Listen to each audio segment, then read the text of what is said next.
예, 새해 첫 주입니다. 이 새로운 계획 잘 세우셨습니까? 예, 계획 아직 못 세우셨습니까? 올 한 해 정말 여러분들이 하나님 앞에서 마음 먹은 그런 꿈들이 다 이루어지고 또 실현되는 그런 한 해가 되기를 축복합니다. 아멘. 예, 아멘 하신 분들만 복을 받으시기 바랍니다. 예. 첫 주 설교라서 어떤 설교를 해야 될까 고민을 많이 했습니다. 그래서 그 제목을 광야의 교회라고 잡았는데요. 우리가 한 해 동안 어떤 교회가 되어가고 또 어떤 교회를 세워가야 할지에 대해서 나누는 것이 옳겠다 생각이 들었습니다. 그래서 함께 출애굽기를 살펴보면서 하나님이 이제 세우시고자 하셨던 세상 속에서 세우시고자 하셨던 교회 어떻게 될 수 있는가 그런 부분들을 함께 얘기 나눠보려고 합니다. 사실 저의 마음속에는 요즘 들어서 또 의구심이 생기고 있었습니다. 어떤 의구심이냐 하면 과연 우리 기쁨의 교회가 성경이 말하는 그런 교회가 될 수 있을까? 사도행전에 나타났던 모든 삶과 모든 것을 함께 나누고 서로를 뜨겁게 사랑했고 또 목숨 바쳐서 서로를 사랑했을 뿐만 아니라 복음을 위해서 죽기까지 헌신했던 그런 교회를 닮아갈 수 있을까? 에베소서에서 사도 바울이 바라봤던 그 영광스러운 교회를 과연 우리가 실현해낼 수 있을까? 그런 의구심들이 생겼습니다. 많은 사람들이 교회로 몰려오고 많은 가정들이 새로 태어나고 또 수많은 사람들이 우리 교회를 주목하고 또 바라보고 있습니다. 교회가 성장하면서 우리는 어떤 유혹들을 받게 되는 것 같습니다. 일반적인 교회가 될 것인지 아니면 성경적인 교회를 정말로 우리가 함께 이루어갈 것인지 하는 그런 말입니다. 수많은 유혹들이 우리 앞에 도사리고 있다는 것도 알게 됐고 또 바꿀 수 없는 습관들 또 바꿔지기 어려운 우리 개인의 탐욕에 근거한 그런 습관들도 여전히 우리 안에 존재한다는 것도 알게 되었습니다. 저 자신에게서도 그렇습니다. 그래서 궁금했어요. 정말 하나님이 원하시는 교회를 세워간다는 게 시대적인 사명이라면 그러면 우리는 어떤 교회가 되어야 되는가? 어떤 교회가 되어야 되는데 성경이 말하는 그런 교회가 되어야 되는데 과연 그것은 가능한 사명인가 하는 것이었습니다. 저는 그 답을 출애굽기 15장에서 찾았습니다. 이 출애굽기 15장은 이스라엘 백성들이 홍해를 건너고 난 뒤에 불렀던 찬송입니다. 그런데 이 출애굽을 하기 전에 이스라엘 백성들은 애굽에 있었죠. 애굽에서 고센 땅에 거하면서 목축업을 하고 있었는데 원래는 요셉 때문에 이집트가 기근을 명하고 멸망을 피했어요. 그래서 그 공로를 인정받아서 요셉과 그의 가족들이 고센에 정착해가지고 아주 풍요롭게 살고 있었습니다. 거의 왕족처럼 그렇게 살고 있었거든요. 그런데 이 요셉을 모르는 사람이 새 왕이 됐어요. 그 새 왕은 요셉을 몰랐어요. 그래서 이 이스라엘 백성들을 노예로 삼았습니다. 노예로. 그러니까 제국이 이 이집트 신화는 어떤 신화를 가지고 있냐 하면 신이 인간을 창조했는데 왜 창조했습니까? 신을 먹여 살리라고 인간을 창조했어요. 인간을. 그런데 이스라엘 백성들의 이 성경은 뭐라고 말하냐 하면 하나님이 인간을 먹이신다고 가르치고 있습니다. 그래서 이집트 신화는 신들을 위해서 인간이 봉사해야 돼요. 그러니까 이집트의 귀족들과 왕족들은 당연히 노예들의 노동을 당연히 하게 되겠죠. 당연히 하게 되겠죠. 그래서 그들은 노동하지 않고 이스라엘 백성들이 노동했던 그 노동력을 가지고 그들은 편안하게 살아가고 있었던 것입니다. 근데 문제가 발생했어요. 이스라엘 백성들이 이 생육이 너무 빨랐던 거예요. 그래서 막 번성하게 되니까 겁이 나잖아요. 그래서 그들을 억압하고 학대하기 시작했습니다. 히브리인들은 그들에게 은인이었지만 그들은 은혜를 잊어버렸습니다. 그리고 이스라엘 백성들은 노예로 전락했습니다. 이집트는 그들에게 과중한 노동을 부과했습니다. 히브리인들은 원래 목축업을 하는 사람들이잖아요. 그런데 밭 일을 막 시킵니다. 이집트인들의 밭을 갈게 하고 그리고 농사를 짓게 합니다. 이 두 가지 일을 다 하는 거 굉장히 어려웠겠죠. 근데 거기다가 이제 섬을 건설하기 위해서 벽돌을 굽게 만듭니다. 할당량을 주고 이 벽돌을 구워내라고 다그치기 시작합니다. 얼마나 힘이 들었겠습니까? 벽돌을 굽고 또 자기 그 목축도 해야 되고 동물들도 돌봐야 되고 농사도 그 이집트인들의 농사도 섬겨야 되는 그런 노예로 전락해 버렸던 것입니다. 그런데도 또 더 번성하니까 집까지 벽돌에 넣는 집도 다 구해와서 그런 할당량을 줄여주지 않고 노동이 계속해서 과중하게 되었던 것입니다. 그들은 정말 오늘날의 직장인들의 모습과 닮아 있습니다. 그들은 밤새도록 일했을 것입니다. 밤새도록 일해도 그들의 할당량을 못 채우고 겨우 근근히 먹고 사는 지경에 빠지게 되었을 것입니다.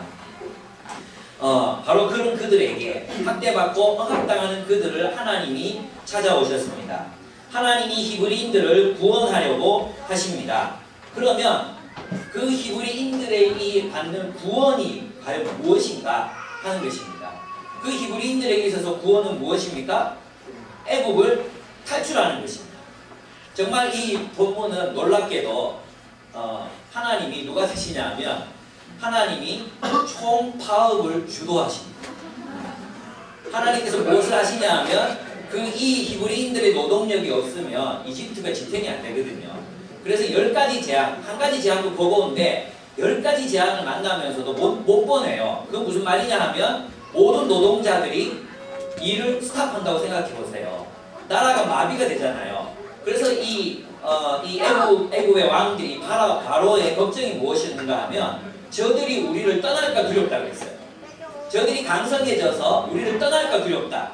그건 뭐냐 하면 이집트의 산업의 기반이 무너지는 것을 의미한다는 것입니다. 그래서 오늘날 전국적인 총파업이 일어나는 것과 똑같은 상황입니다. 그래서 파업의 원래 시조는 하나님이십니다. 그래서 여러분이 파업을 너무 부정적으로 보실 필요가 없습니다. 노동이 너무 과중하고 그리고 임금이 너무 낮고 또 그렇다고 폭력적이고 뭐 이렇게 하라는 뜻이 아니라 어쩌다 보면 그렇게 막 갈 수도 있다고 생각은 들지만 그렇게 하면 안 되겠죠. 그러나 성경에서 보면 이 출애굽기만을 본다면 성경은 파업을 지지하고 있습니다. 하나님이 파업을 주도하셨습니다. 지금 내가 이런 정신적 설교를 하려고 하는 게 아니고 뒤에 가보면 이집트는 제국이었는데 그 제국으로부터 해방되는 것이 뭐예요? 구원이거든요. 근데 우리는 이 출애굽기를 주로 어떻게 많이 설교 들어왔습니까? 이것은 영적인 의미에서 구원이라고 들어왔어요. 그렇죠? 그래서 마치 우리는 이것이 영적인 의미 사망에서부터 구원을 얻어서 저 천국에 이르는 구원이라고 출애굽기가 상징한다고 들어왔거든요.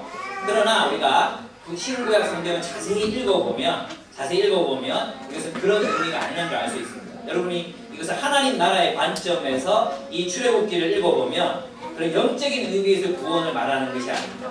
구원은 어떤 거냐 하면 이집트라는 세상 체제로부터 해방을 얻어서 광야로 나아가는 것입니다. 광야로 나아가서 무엇이 되는 거예요? 하나님의 질서대로 살아가는 하나님의 나라, 하나님 신국이 되는 것, 하나님의 나라를 이루는 것이 바로 구원이었다는 것입니다. 그들에게 있어서 이집트에서 그렇게 학대받고 막 벽돌 구부라고 그러고 채찍질 당하고 막 벽돌에 찢겨가지고 죽고 또 노동 착취 당하고 거기다 뭐 했어요? 아들 낳으면 또 다 죽이래요. 그런 극악한 학대를 받고 있는 그들에게 구원이란 하나님이 그들을 해방시키셔서 하나님이 통치하시는 나라, 하나님이 통치하시는 공동체가 되는 것, 그것이 이스라엘에게서는 바로 구원이요 해방이었다는 것입니다. 그렇다면 오늘날 우리에게 구원이란 무엇이겠습니까? 그것은 세상으로부터의 해방을 의미합니다. 여러분, 우리 그리스도인들은 세상에 속해 있지만 그러나 세상의 지배 가운데 있어서는 안 됩니다. 세상의 통치를 받아서는 안 됩니다. 우리는 하나님의 통치를 받는 하나님의 백성들로 이 세상에서 살아가도록 부르심을 받은 것입니다. 여러분, 소명이라는 것은 직업에 국한되는 게 아닙니다. 소명이란 하나님의 백성 되는 것, 바로 그것이 가장 근본적인 소명이요 부르심이라는 것이죠. 이집트가 히브리인들을 압제한 이유는 두 가지였는데 그 하나는 돈 때문이었고 또 하나는 권력 때문이었습니다. 바로 그런 그들에게 하나님께서는 해방을 선포하시면서 새로운 나라, 사람이 사람을 억압하고 사람이 사람을 착취하고 사람 위에 사람이 신이 되어 섬김을 받고 사람을 사람 취급하지 않고 물건 취급하는 그 세상 체제로부터 해방을 얻어서 하나님의 나라가 되라. 하나님이 통치하시는 나라가 되라고 하나님은 이스라엘 백성들을 구원하시고 해방시키신 것입니다. 여기 15장 17절에서 18절을 한번 읽어보면 그것이 나타납니다. 15장 17절에서 18절을 보면 나타납니다. 한번 같이 읽어보겠습니다. 시작!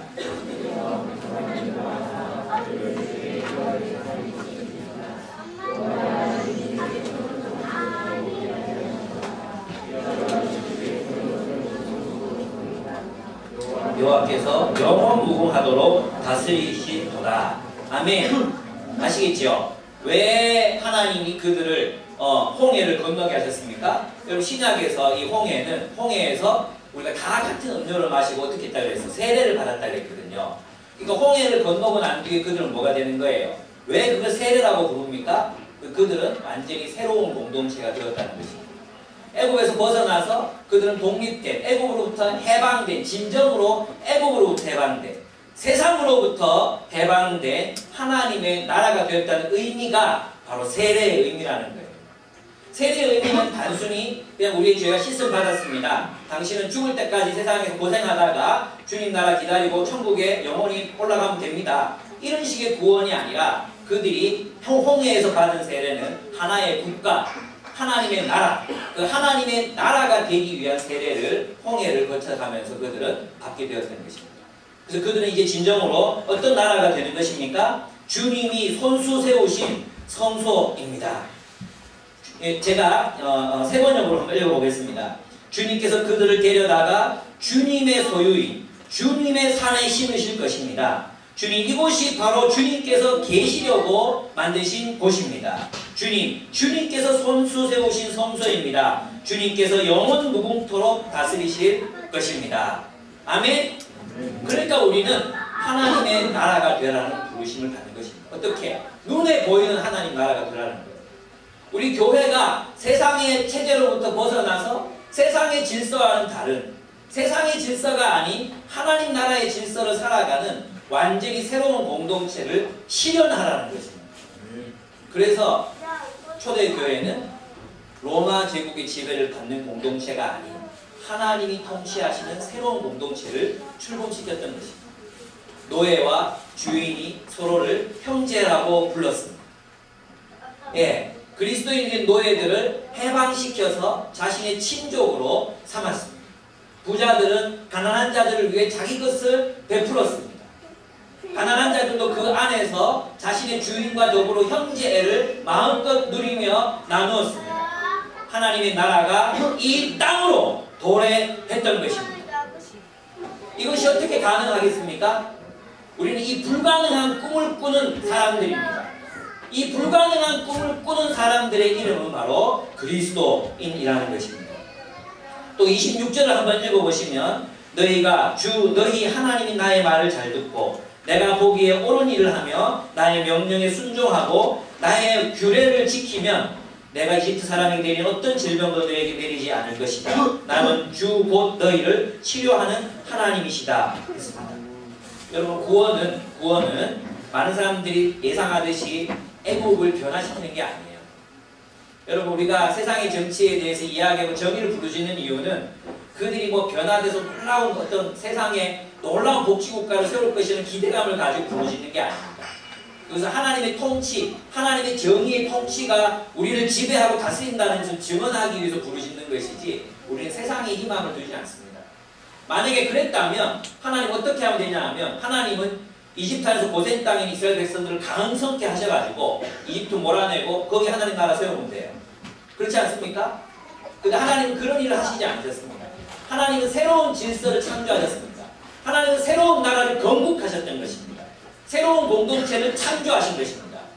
바로 그것이 오늘날 우리 교회가, 오늘날 우리 21세기를 살아가는 교회가 이루어가야 될 사명인 것입니다. 우리는 어떻게 광야를 사는 하나님의 나라, 광야에서 교회를 살아가는 하나님의 백성이 될 수 있을 것인가? 이것이 우리의 숙제가 되어야 한다는 것입니다. 세상 질서로부터 자유로운 그런 하나님의 나라가 될 것인가 하는 것입니다. 그렇다면 오늘 우리가 물어야 될 질문은 무엇이냐 하면 오늘날 우리가 탈출해야 될 애국은 어디인가 하는 것입니다.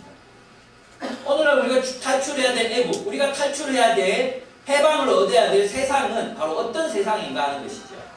이것은 처한 체제마다 다르겠죠. 그죠? 제가 만약 공산주의 국가에 산다면 이 체제는 곧 망할 것입니다. 이렇게 얘기해야 되겠죠.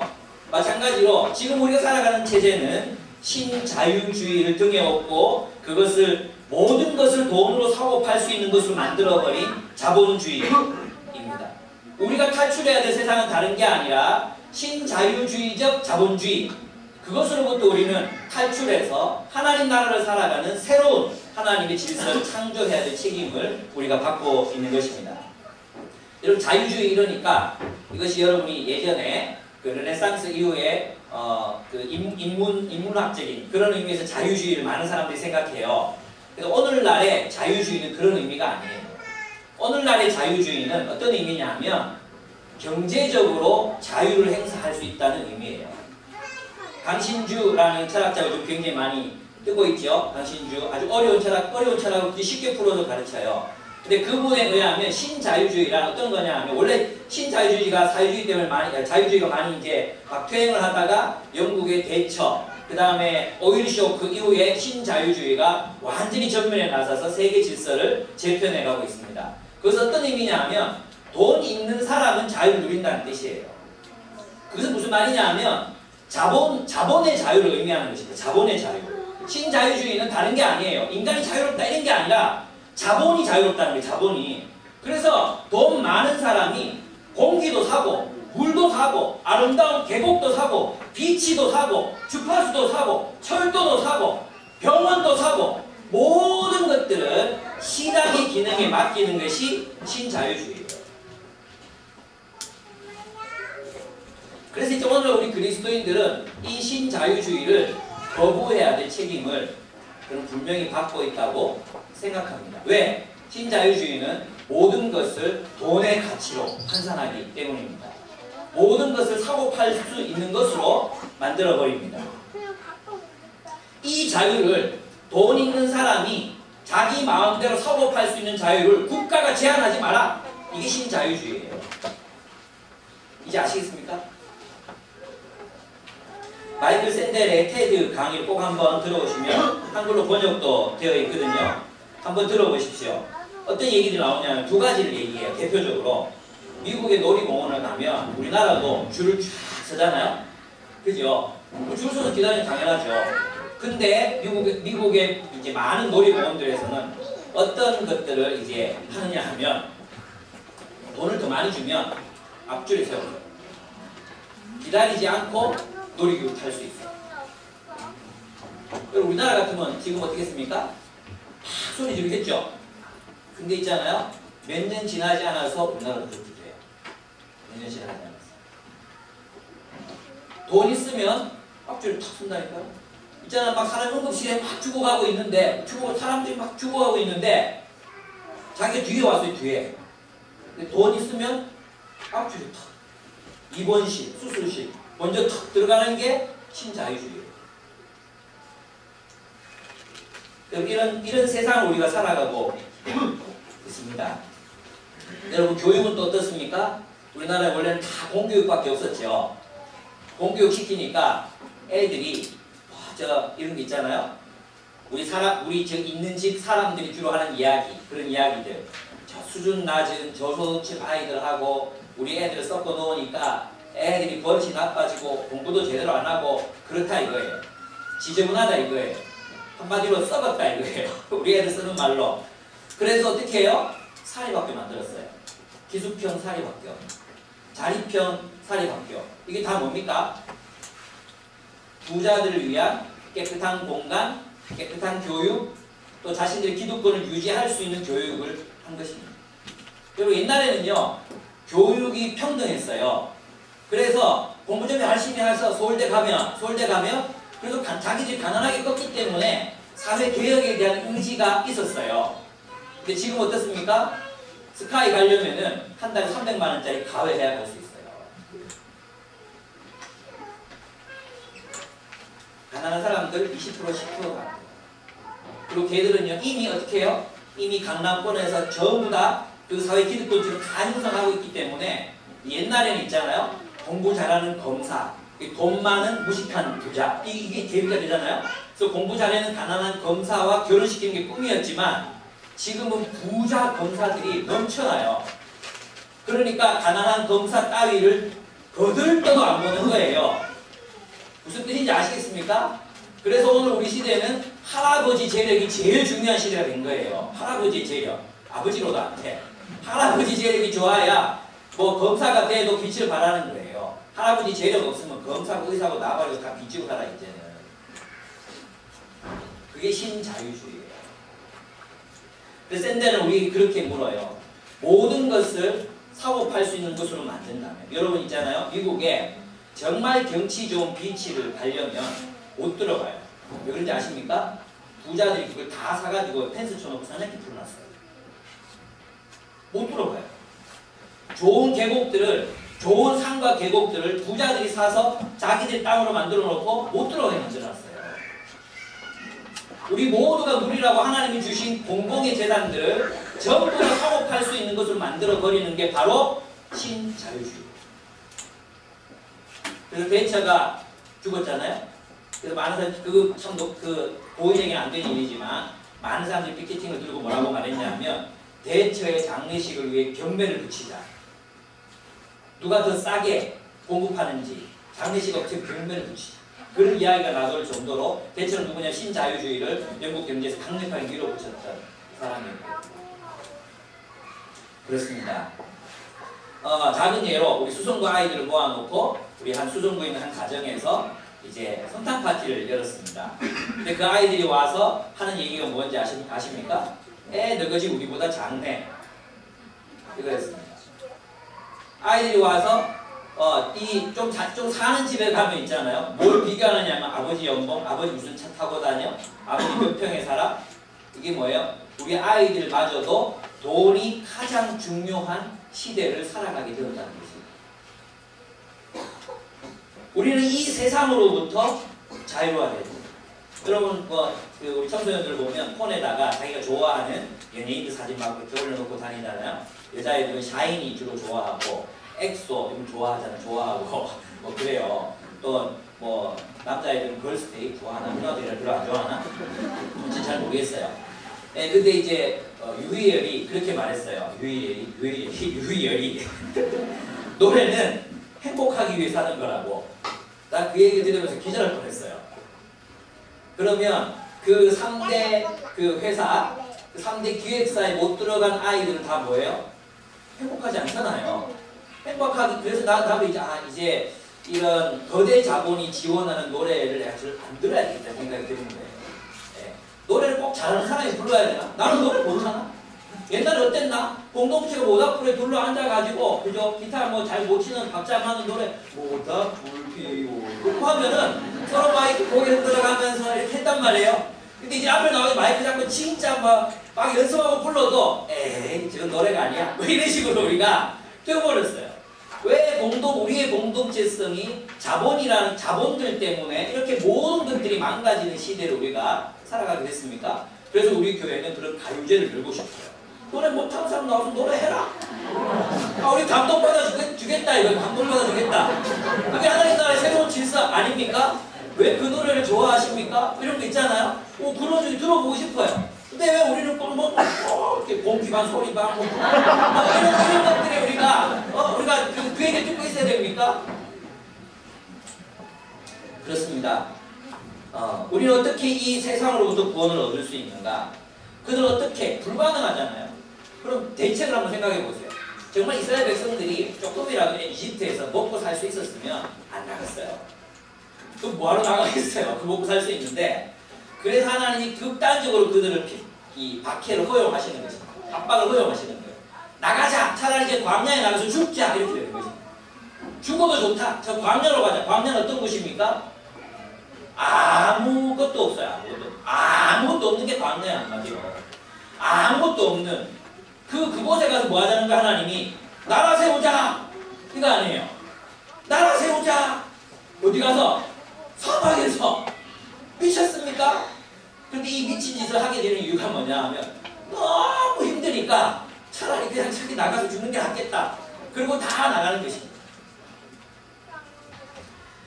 여러분, 그럴 때 우리가 하나님 나라가 광야에서 그 불가능해 보이는 그 땅에서 하나님 나라를 세운다는 과제, 그것은 출애굽한 이스라엘 백성들이 만들어냈던 과제였고, 또한 우리 기쁨의 교회가, 오늘날 우리 한국 교회가 새롭게 만들어 가야 할 사명이라는 거죠. 어떤 사명이죠? 광야에서 교회를 세우는 것입니다. 광야에서 하나님이 다스리시는 천국을 세우는 일, 그것이 어떻게 가능할까? 저는 잠깐 이게 불가능한 꿈이 아닌가. 그러니까 모든 교회가 그러면 다 그렇게 살아야 되는데 과연 이것이 가능한가? 그런 생각들을 한 적이 있었어요. 그럼 본문을 보면서 나는 다시 힘을 얻게 됩니다. 첫째, 그들은 하나님이 그들의 필요를 채우시는 법을 배워야 했습니다. 먹을 게 없었어요. 그런데 그들 막사 주변에 이슬이 막 내리더니 그 이슬이 다 증발하고 나니까 가시 같은 이 결정체들이 남았어요. 그것을 다 거두어 들이니까 하루 식량이 되었습니다. 고기가 부족한데 메추라기가 하늘에서 날아와서 막사 안으로 떨어졌습니다. 그 하나님이 주시는 고기와 그 만나를 먹고 그들은 살았습니다. 하나님이 그 광야를 통해서 그들에게 배워주신 것이 무엇입니까? 하나님을 의지해서 살라는 것이었어요. 너희가 하나님 나라의 백성이 되고 그 나라를 위해서 산다고 결단하게 될 때 하나님 뭘 주신다는 거예요? 우리가 필요로 하는 것들, 우리의 일용할 양식을 주신다는 것입니다. 여러분, 이 믿음이 없이는 우리는 하나님 나라가 될 수 없습니다. 광야에서 교회를 살아가는 공동체가 결코 될 수 없습니다. 하나님은 우리를 먹이신다는 이 확신. 근데 먹이시되 어떻게 먹이십니까? 딱 그날 먹을 것만 주십니다.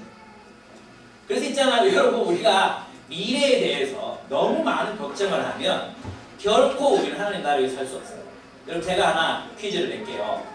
여러분, 나중에 여러분이 나이가 80이 됐을 때는 지금 한 150만 원, 200만 원 정도의 화폐 가치가 그때는 한 400만 원 정도 될 거예요. 그죠? 그럼 한 400만 원 정도의 연금을 받으려면 여러분이 얼마를 모아야 되는지 아십니까? 지금 열심히 모아가지고 그럼 대학 65세부터 80세까지 연금을 지금 한 100만 원, 200만 원 정도 수준의 돈을 받으려면 얼마를 모아야 되는지 아십니까? 30억 원을 모아야 돼요. 30억 원. 로또 맞지 않고는 절대로 불가능한. 우리가 그 미래를, 그 안전한 노후를 막 마련하기 위해서 막 이렇게 해가지고는 도무지 방법이 없습니다. 그 미래에 사로잡혀서 우리가 그 불안감과 두려움 속에서 살아가다 보면 우린 지금 하나님 나라를 살아갈 수 없어요. 하나님 우리에게 무엇을 구하셨습니까? 일용할 양식을 구하라고 하셨습니다. 일용할 양식을 구하라고 하셨습니다. 우리는 있잖아요, 세상에 자본이 말하는 이 자본이 말하는 그 두려움, 돈 있어야 자유를 얻을 수 있고 돈 있는 사람이 자유롭고 이런 세상 체제로부터 자유로워지기 위해서는 하나님이 우리를 먹이시고 입히신다는 이 가장 근본적인 확신을 가져야 합니다. 저는 그래요. 그래서 하나님께서 저와 저의 가족들을 아마도 그렇게 먹이셨다고 생각해요. 간사가 되기를 결정하고 지금까지 하나님께서 우리 가족을 먹이셨습니다. 입히셨습니다. 부족한 것 없이 살았습니다. 여러분, 우리가 남보다 더 많이 가지려고 했었어요. 누군가? 아간이죠, 아간. 그죠? 하나님 그걸 어떻게 하셨습니까? 죽이셨습니다. 또 초대교회도 더 많이 가지려고 했던 사람도 있었어요. 누구였습니까? 아나니아와 삽비라였습니다. 하나님이 그들을 죽이셨습니다. 하나님 자비로우셔서 지금 그렇게 하시지 않습니다. 여러분, 성경에는 계속 끊임없이 하는 얘기가 뭡니까? 형제 사랑하기를 계속하라. 형제 사랑하기를 계속하라. 베드로도 뭐라고 말합니까? 힘써 형제를 사랑하라. 더 많이 하라. 이 명령을 우리가 결코 잃어버려서 안 됩니다. 그럼 어떻게 누가 형제를 사랑할 수 있겠습니까?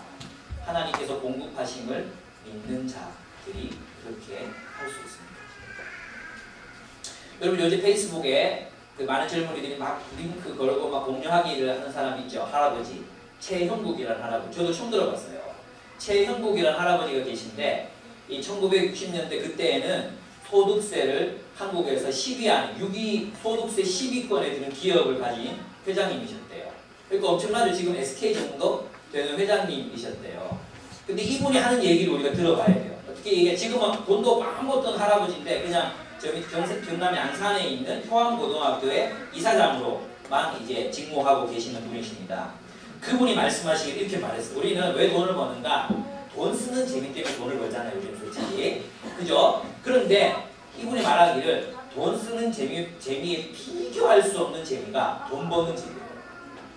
그 돈 버는 재미에 중독이 되면 이거를 막을 수가 없대요. 그래서 사람들이 전부 다 돈이 우상이 되고 신앙이 된다. 돈 버는 일이 신앙이 된다고. 그래서 뭐라고 일치를 가하셨냐면 나중에 돈 많이 벌고 가난한 사람들이 나눠주겠다는 사람들은 뭔가 잘못 깨닫고 있는 거라고. 돈 많이 버는 그 과정이 결국 남의 것 빼앗는 일이라고. 그래서 이분은요 나중에 어떻게 하느냐 하면 자기 그 모든 재산을 같이 일하는 인부들에게 10년 지폐 오늘 일이 끝났잖아요. 그러면 남은 10년 동안에 벌어들일 거를 다 계산해가지고 그 탄광에 나오는 수익을 다 나눠줘요. 이분은 근데 그리스도인이 아닌 것 같아요. 그래서 내가 정말 더 놀라운 거예요. 아무리 찾아봐도 최형국 종교, 최형국 기독교, 최형국 신앙 아무리 연관 검색을 해도 안 나와. 그래서 절망이 되는 거예요. 절망. 이런 사람이 기독교인이면 참 좋을 텐데 기독교인이 향을 받았겠지? 뭐 이런 생각을 하면서 내가 생각해요. 근데 왜 우리 그리스도인들 그렇게 살지 못할까? 당황하죠. 여러분 우리에게 하나님께서 일용할 양식을 주님이 주신다는 바로 그 믿음이 있을 때 우리 하나님 나라를 지금 살아갈 수 있습니다. 그래서 하나님께서는 만나를 어디에 담아 보관하셨어요? 언약궤에 담아서 보관하라고. 왜 보관하셨겠어요? 너희 먹고 사는 것은 내가 책임진다. 그런데 내가 너희에게 줄 것은 일용할 양식이다. 매일 먹고 매일 소비하면 또 내일을 하나님께 의지해야 될 정도로 그 먹을 것과 입을 것 있으면 족하게 살아라. 바로 하나님께서 우리에게 그렇게 요구하신 것입니다. 그것을 우리는 배워야 합니다. 두 번째, 그들은 하나님을 통해 승리하는 법을 배워야 했습니다. 이집트는 당대 세계 최고의 경제력과 군사력을 가지고 있었습니다. 근데 히브리인들은 단지 여호와 하나님의 능력으로 그들을 이깁니다. 출애굽할 때 이스라엘 백성들이 있잖아요. 이제 10가지 재앙이 다 끝나갈 무렵에 10가지 재앙이 다 끝나갈 무렵에 이스라엘 백성 하나님 모세에게 명령합니다. 애국인들에게 가서 금과 은과 폐물을 구하라 그래요. 그건 뭐냐 하면 전리품이에요. 전리품은 뭐예요? 다 죽이고 빼앗아 오는 거거든요. 근데 하나님께서는 하나님의 권능을 보여주시고 이집트인들에게 너희가 패했다. 너희가 하나님에게 패했다. 너희가 우리에게 졌다. 그러니까 전리품을 내놔라 했을 때 그들이 순순히 자기 가진 것들을 다 나눠줬어요. 그리고 빨리 나가라고. 그들이 여호와 하나님을 두려워했다고 성경은 기록하고 있습니다. 누구 때문에 이겼습니까? 하나님 때문에 이긴 것입니다. 예, 아말렉과 전투가 벌어졌습니다. 이 광야에서 이스라엘 백성들은 뭐 군사 조직도 아니었고 군사 훈련을 받은 사람들도 아니었습니다. 농부였고 목축업을 하는 사람들이었습니다. 그런데 막 쳐들어와서 약탈하려고 하니까 어떻게 했습니까? 어떻게 이겼습니까? 여호수아가 나가서 싸웁니다. 근데 모세가 어디 올라가면 산에 올라가서 기도합니다. 손을 들고 있는데 양옆에서 한 사람씩 팔을 들고 팔이 내려오면 지고 팔이 올라가면 이기니까 팔을 붙들고 밤새도록 서 있었습니다. 그래서 결국 이스라엘이 이깁니다. 누가 이기게 하신 것입니까? 하나님이 이기게 하셨습니다. 홍해를 누가 갈랐습니까? 하나님이 갈랐습니다. 그리고 이스라엘 백성들이 다 건너고 난 뒤에 그 이집트들이 막 따라와서 잡아라! 막 따라가니까 하나님이 그 바다를 덮으셨습니다. 그렇게 하나님이 그들을 이기게 하셨습니다. 오늘날 수도 없이 많은 이야기들이 우리 귀에 들려옵니다. 어떤 이야기들입니까? 더 이상 전도가 안 된다. 캠퍼스의 젊은이들이 힘이 없다. 계속해서 교회는 무너지고 있다. 대형 교회들을 봐라. 우리 그런 이야기도 수도 없이 많이 듣습니다. 그런데 우리가 이런 이야기들 속에 함정이 있다는 것을 기억해야 됩니다. 그것은 무엇입니까? 믿음이 뭡니까? 하나님이 승리하신다는 것입니다. 하나님은 우리의 상황, 우리의 계산, 우리의 전략, 우리가 가지고 있는 자원, 무기 이런 것들로 이기시는 분이 아니라 하나님은 오로지 하나님 당신의 능력으로 하나님의 백성이 승리하게 하시는 분이십니다. 아멘. 바로 이것이 우리의 믿음이 되어야 합니다. 우리 공동체가 작아 보이고 우리 공동체에 힘이 없어 보이고 수많은 교회들이 힘을 잃는 것 같아 보이더라도 하나님은 우리와 함께 하십니다. 그래서 우리는 기도로 이기는 법을 배워야 합니다. 우리가 주변에서 파도가 막 밀려 올라올 때 그 파도를 바라볼 것이 아니라 우리의 삶을 주관하시는 하나님을 바라보고 하나님께서 우리로 하여금 이기게 하신다는 그 믿음을 가지고 이 땅을 살아가야 하는 것입니다. 그 믿음이 없으면 우리는 다 타협하게 됩니다. 다 타협하게 됩니다. 누가 이기죠? 하나님이 이기게 하십니다. 저는 믿습니다. 정말로 더 수도 없이 많은 젊은이들이 우리 교회를 통해서 예수를 믿을 것을 믿습니다. 지금 정말 희리비리한 대학부 학생들이 여러분 생각해도 희리비리하죠? 힘이 없어. 힘이. 에너지 있는 사람이 별로 없어. 왜 이렇게 되는지 모르겠지만 바로 그 여러분들이 강력한 주님의 군사로 변화될 것을 저는 확신합니다. 아멘. 이 작은 공동체가 하나님 나라를 위한 기수, 깃발을 흔들 그런 교회가 될 것을 저는 기대합니다. 왜? 하나님이 살아계시기 때문입니다. 세 번째, 우리는 그들은 하나님의 백성으로 조직되어야 했습니다. 이것도 굉장히 중요한 것입니다. 그냥 우리의 동기, 우리의 선한 의도를 가지고 승리하는 것이 아니라는 뜻입니다. 하나님은 모세에게 지도력을 부여하셨습니다. 그리고 그에게 반대하는 사람들을 하나님이 직접 심판하셨습니다. 모세는 10부장, 50부장, 100부장, 1000부장 제도를 만들었습니다. 백성을 뭘로 조직한 거예요? 군대 조직으로. 군대 조직. 군대 100부장, 10부장 이거 다 군대 조직이잖아요. 그러니까 군대 조직을 만들었어요. 그러니까 우리가 하나님 나라 일을 하기 위해서는 우리가 잘 조직되어 있어야 된다는 거죠. 그냥 선한 동기로 무더기로 있어서는 안 돼요. 무더기. 지파 이걸로 되어 있어서는 안 돼요. 우리는 잘 정비된 군사들로 훈련되어질 필요가 있다는 것입니다.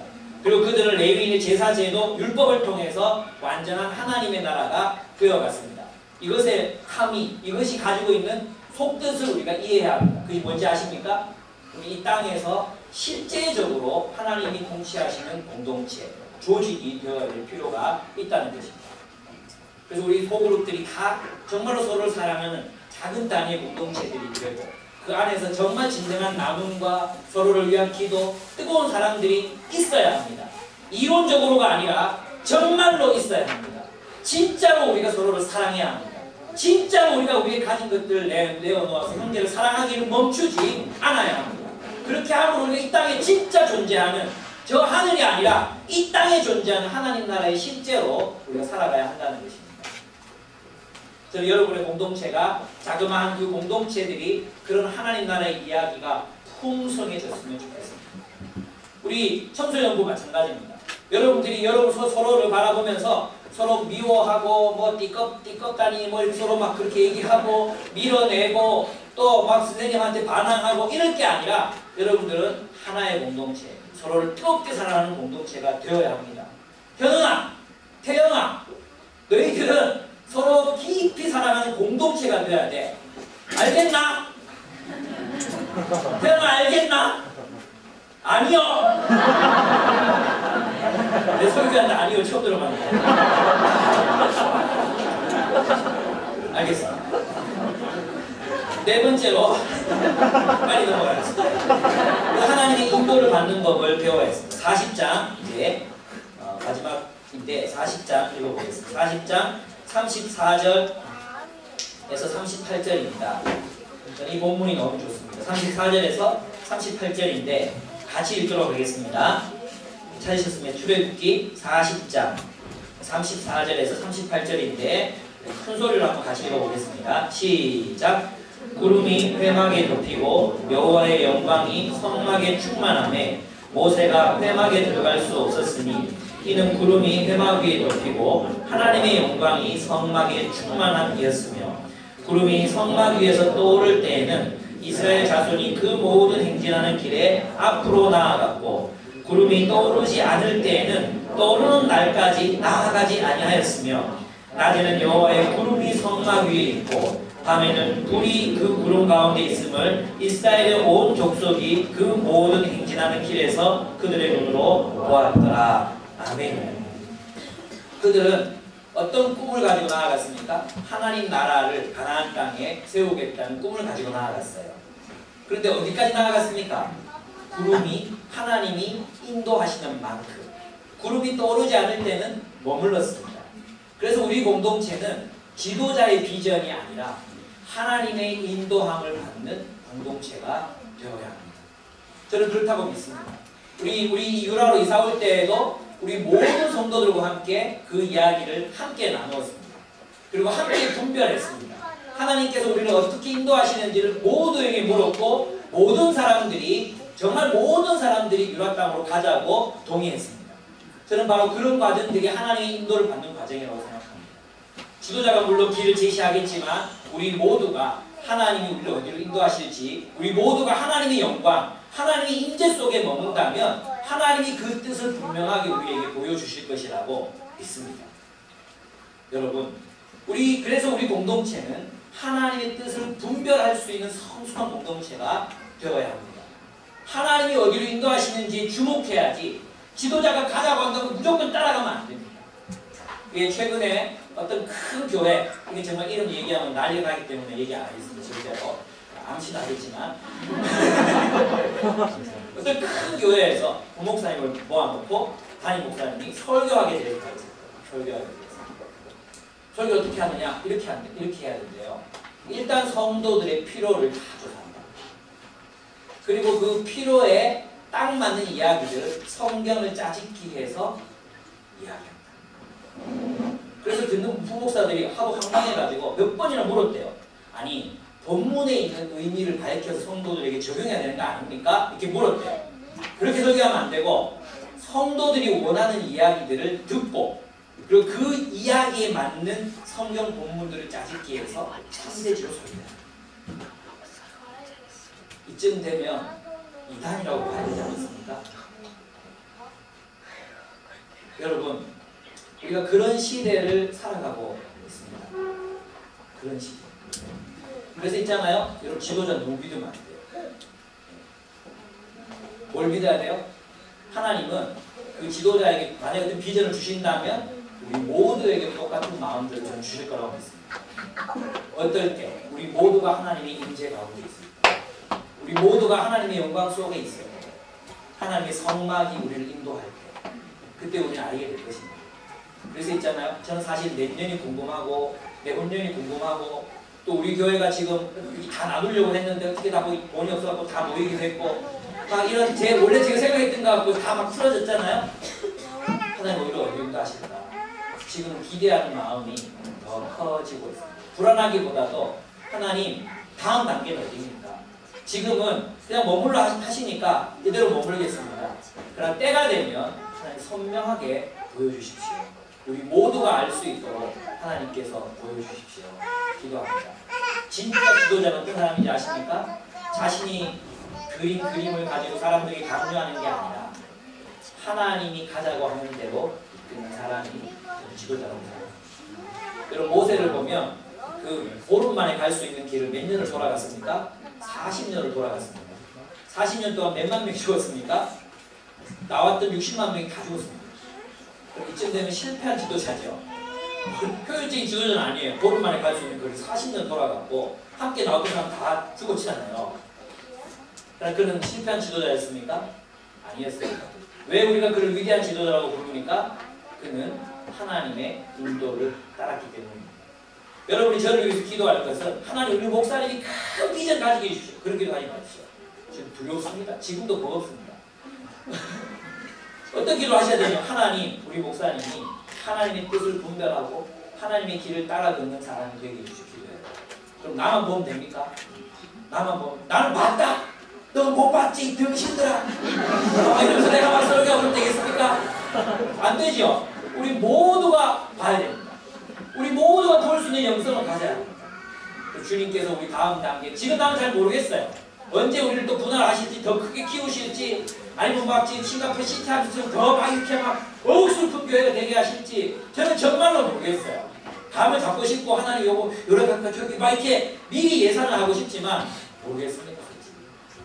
그래서 지금은 머물려고 합니다.